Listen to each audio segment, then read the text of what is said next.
Sir, have you been able to detect any military advantages in Vietnam? Have we turned the corner there after it has gone apparently so bad for so long?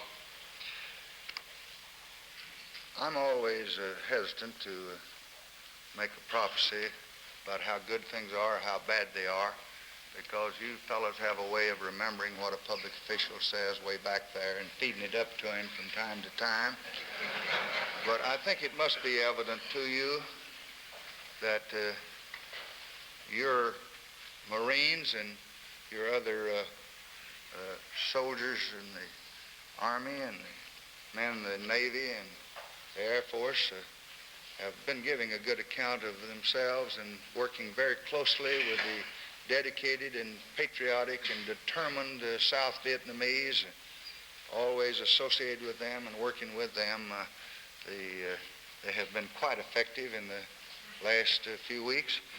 And as I told you in our last meeting, I plead with my cabinet every time I see them. I say to Secretary McNamara, you be sure that our men have the morale and have the equipment and have the necessary means of seeing that we keep our commitments in Vietnam.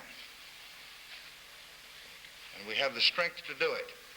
And Mr. Rusk, while he's working with his right hand on strength and stability there and doing the job we're committed to do, you and Mr. Goldberg and the rest of you use that left hand and be sure that you do everything to get us away from the battlefield and back at the conference table if that's possible. So we're like a man in a ring. We're using our right and our left constantly.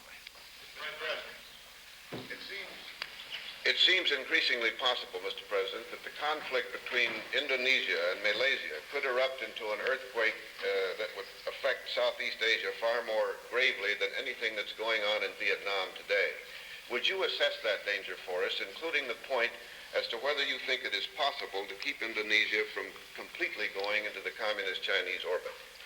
I would agree that the whole situation there is very delicate and a matter that requires a constant watching, and our Secretary of State is doing that. The President is doing it.